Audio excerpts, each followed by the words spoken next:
I've talked a lot about the cover-up of pedophile priests by the Catholic Church, but it's taken one very brave young man to highlight the protection of sex offenders in the Jewish community. His name is Manny Waks. He was attacked here at the Orthodox Yeshiva College, but a code of silence saw predators being protected by rabbis for decades. Manny Waks' attacker is now behind bars, but the victim and his family have paid a heavy price, ostracised by their own community. I caught up with Manny Waks. This is his story. Welcome, Manny. Thank you. Thank you for having me, Derryn. In the past, we've concentrated on the Catholic Church and now the Salvation Army, but actually in the Jewish community, you've had a whole heap of George Pells.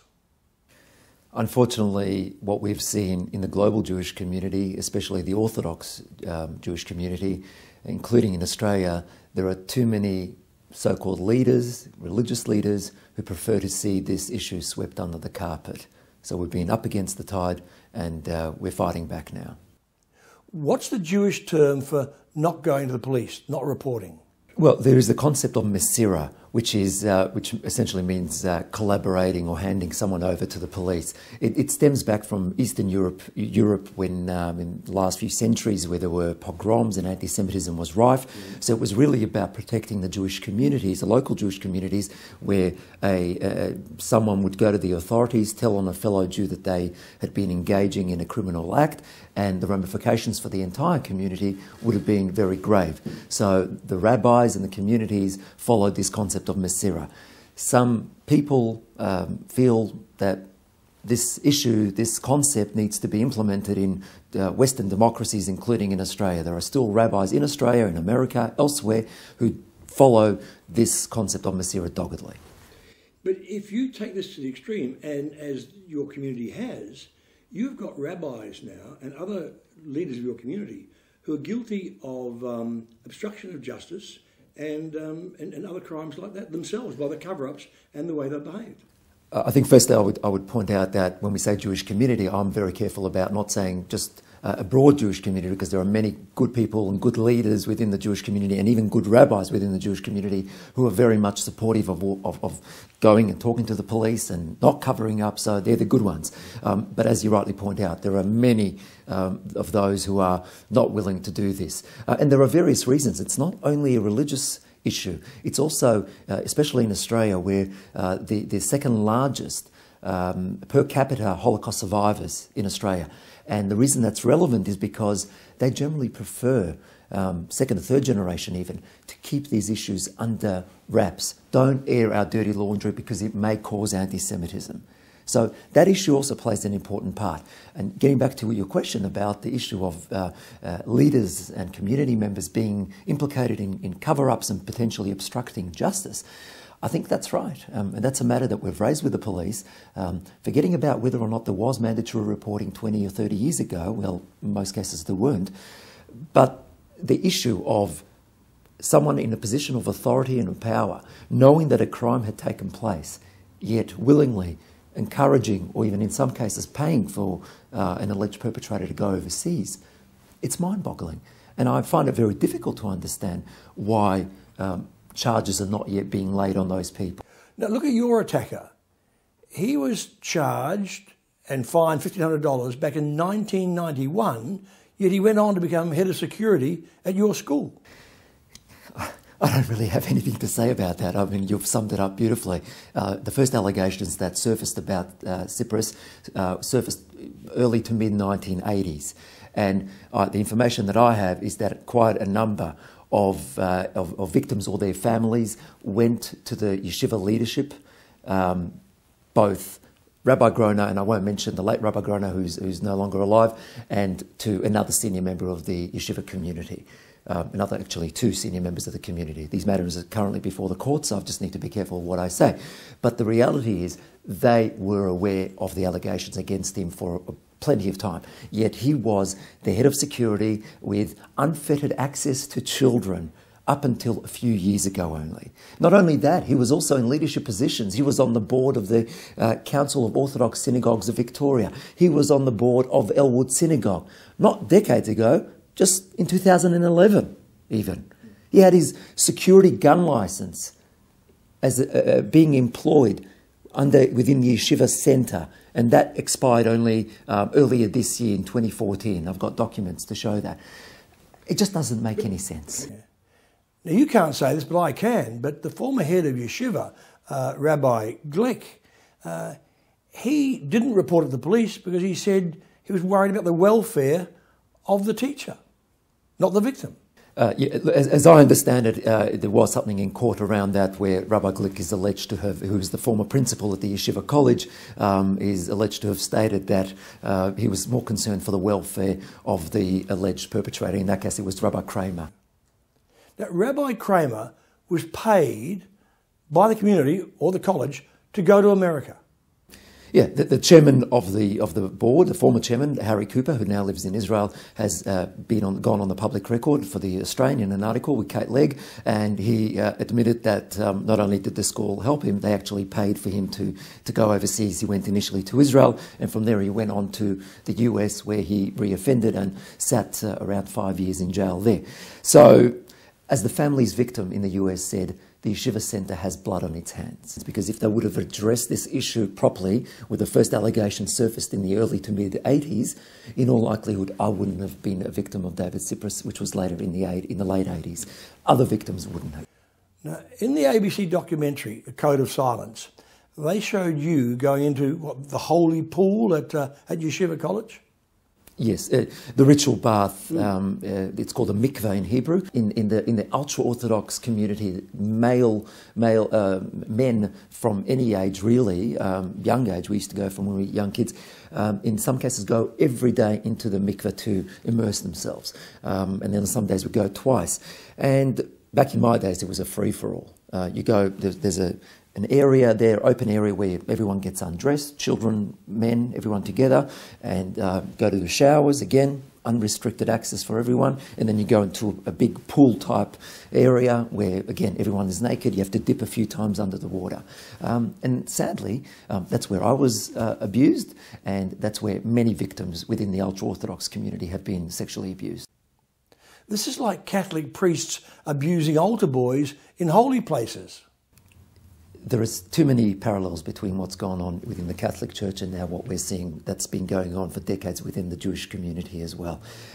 It's not just within the mikveh, the ritual bath, it's also, as I've mentioned to you previously, there's another perpetrator in my case, the first perpetrator when I was 11 years old, whose name is Velvel Sorobransky, and it's been reported about him in the US, where he currently resides. Where I was first sexually abused, first time ever, was at the age of 11, overnight, inside the synagogue where he started molesting me. So it's no wonder there is many within the Orthodox community who were Orthodox and were abused end up leaving their faith because they've given up the fact that they were abused firstly within a holy space, whether it's the mikveh or the synagogue, and then afterwards to see the cover-ups and the intimidation, we just don't feel that that is the right way that needs to be followed. A lot of Catholics left their faith because of it. Have you given up your faith?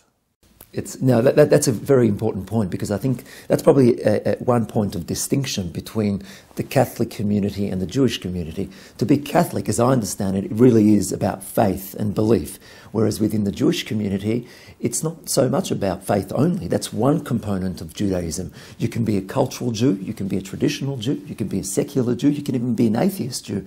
It's really how you identify. And of course, some may consider you not to be Jewish or not to be Jewish enough, etc., etc. But it really is, for me, my Jewish identity is an important part of who I am. And I'm very proud of that. I don't walk around just because there are Jewish criminals and people who are intimidating and harassing, etc.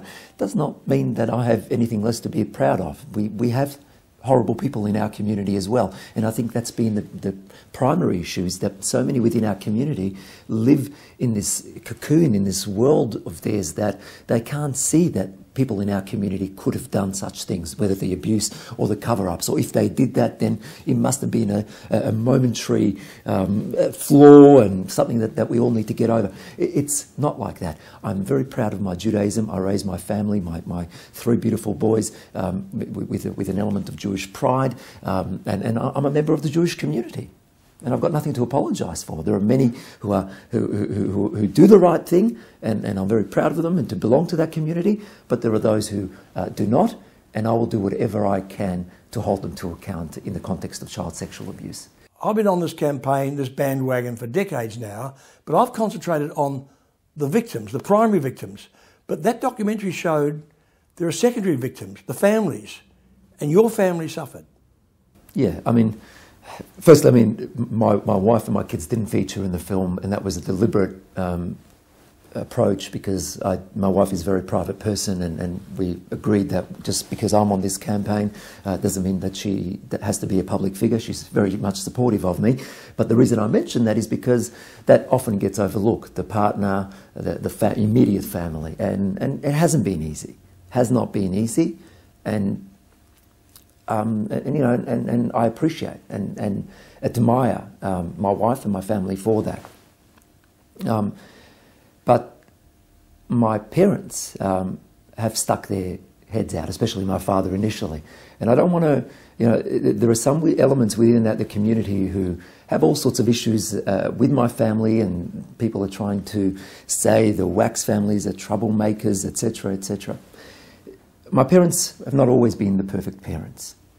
Growing up with 17 children in a family, as I've got 16 siblings, is not easy for anyone. I absolutely loved my childhood. I had a great childhood. I'm the second oldest in the family, and it was a great experience, and I wouldn't change it for the world. This was a military corps.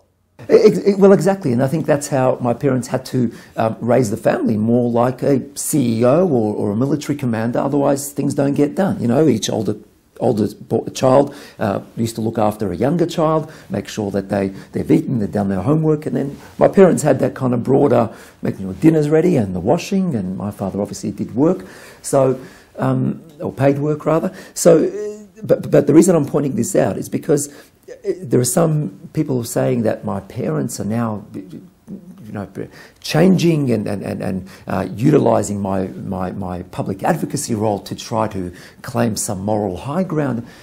As I said, my parents were not perfect. I used to cop the belting when I did wrong things. I was thrown out of the house when I was around 14, 15 because I was rebelling against the system in a closed ultra-Orthodox community. Hold on there. How much of your rebellion was because of that secret? Thank you, Derryn. That was exactly right. And that's why I don't have that issue with my parents. I don't hold any grudges. They've apologised for the way they address certain things. Again, you're within a very closed environment. As you rightly point out, I was holding the secret from the age of 11 of having been repeatedly sexually abused by 2 pedophiles. Nothing was done about that, and I was rebelling. Switching lights on and off on the Sabbath, which is forbidden, wearing shorts. I know it sounds real extreme stuff, but that's what I was doing. And ultimately, being the oldest boy, my parents felt like they didn't know what to do. I was the first rebellious child. So they did the easy way from their perspective and threw me out. Now, I don't defend that, and I'm not standing up for, you know, they did it. They've apologised, we move on. But one thing different that I can say now is that my parents have done the moral thing. They have, since I went public with my story, they've stood up for me, especially my father initially, and have done the right thing since that time. And that's what we need to look at. You know, the way your mother has come to support your cause, that is massive. Yes. I don't think the average person outside this closed community, specifically the Orthodox community, I don't know if everyone can actually understand fully what has been going on and the whole way they live. Everyone is dependent on the other. My mother was also the head, she was the president of Neshei Chabad, which is the women of Chabad. So she was someone who was senior within that close community. My parents used to host many people from the community on the Sabbath. People used to sleep over. When people from overseas used to come for weddings and functions, they used to come stay over at my parents' house because they had a big house and most of the kids are out of the house. So there was always plenty of room. But all of a sudden, now that they've stuck out and saying they're supporting their child, all of a sudden they're the bad people. The fact that they were president or always people used to send over people to their houses, that will ignore that and will just try to vilify them and try to pretend that they were never really a part of the community in a meaningful way. And that the reality is it's nothing special in Australia. This has happened everywhere in the world. I've got friends who their families have supported them are going through exactly the same thing in London, in New York, in Israel. In fact, just a few days ago, I received an email from a parent of a victim who went public in London, who's having to pack up his bags and relocate to another country because of that. Similar to here. Your parents are in the midst of relocating. That's right. They're in the process. They commenced it. They still haven't sold their house. So right now they're back here for a little bit, and ultimately they may share their time between Australia and Israel. But the reality is nothing like that was really mulled that would happen now, perhaps in many years, right, when they're ready for retirement and to settle down. But this was never thought of now. All of a sudden this has happened. They've been vilified. They've been ostracised. The reason is very clear why this has happened. I've interviewed you a number of times back on 3AW, and you reported in The Age. It's consumed your life, hasn't it? It has. It's consumed every aspect of my life, which is a good thing and a bad thing, because it's probably sometimes too much even. I've been doing this since I went public in mid-2011, in July 2011, so it's been well over 3 years now. So challenging, yet so rewarding as well. I mean, if I think back about when I started, it was an issue that wasn't being discussed in the Jewish community publicly in any way, shape or form. There were some individuals working on different areas, but never in this way. It's now being discussed at the Sabbath table, Friday night table within the Jewish community, constantly in the Jewish media about these things, these cases. We've seen a number of successful convictions and pedophiles jailed. We're seeing more and more stories emerge all the time. In fact, just the last few days, there's been another arrest in Israel for a former principal here in the ultra-Orthodox community. The current case, the female teacher who went to Israel, that's like yeshiva, paying for her to go overseas. I would say, look, some of the facts are not known in that case, and there are conflicting reports about who actually paid for her to go. As I understand it, in 2008, some allegations surfaced, and ultimately the school sacked her straight away. As I understand it, she went overseas to Israel a couple of days later. I'm not entirely sure who paid for the ticket, and as I've said publicly, I do hope that there is an investigation and that we do know who was involved in what, and if the school was responsible for doing something that they shouldn't have, then they need to be held to account. But I do think we need to be cautious about actually apportioning blame to people. Tell me about your organisation. Sure, I mean, Tzedek, which means justice in Hebrew. So essentially, after going public in 2011, and then there was the Victorian government inquiry, which was such an important milestone, which essentially was the catalyst for the establishing of Tzedek, because for about a year I'd been doing things individually as an activist and supporting many victims, and I had a large group around me.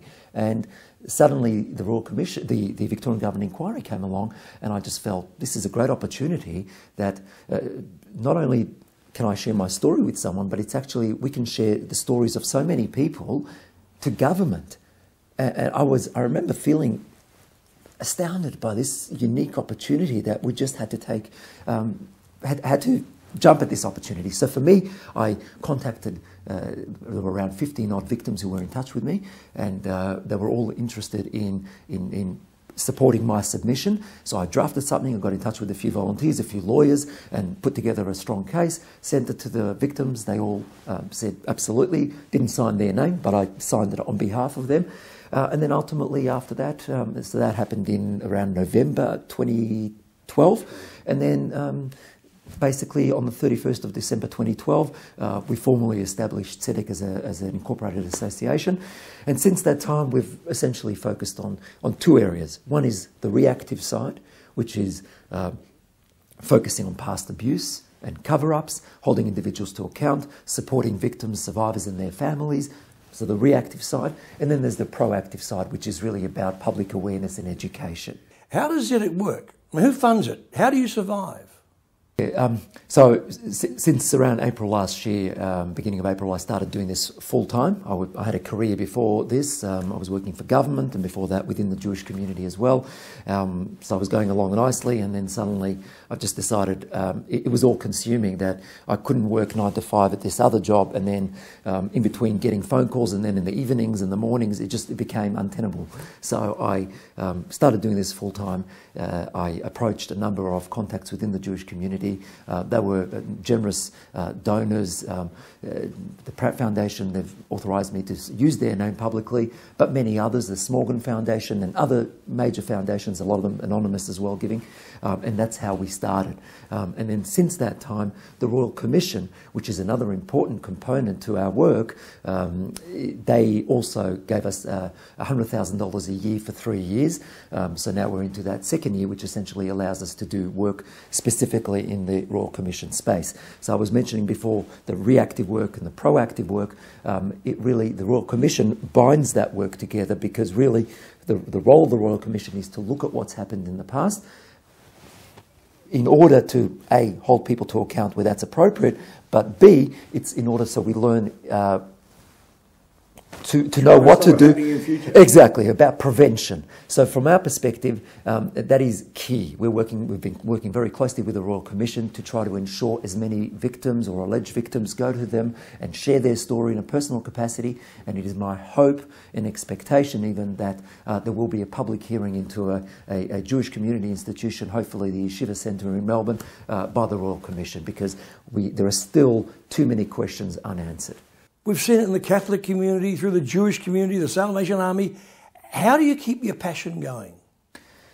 That's a very difficult question, because there are some good days and some bad days. I know every morning I wake up and I'm ready for the fight, but sometimes it just wears you down as well. You're constantly being attacked, you're being vilified, you're being harassed, and then the family pressures, and then you also need to make a living, and there are just too many pressures, and it is difficult. But I keep my passion, because I hear victims contacting me and saying, thank you, I now have a voice. I've never disclosed this to anyone, and you're the first person. So for me, I know what it is to live in silence for decades. And when I have victims or their families contacting me and to say, thank you, you've almost saved my life, for me, there's no better reward than that. Manny Waks, having you in the world makes it a better place. Thank you, Derryn, and likewise, really. Thank you. Sir. Thanks, mate. Thank you. Well, hey, I didn't think it'd be that hard. I thought it'd be just a few questions and a few answers, but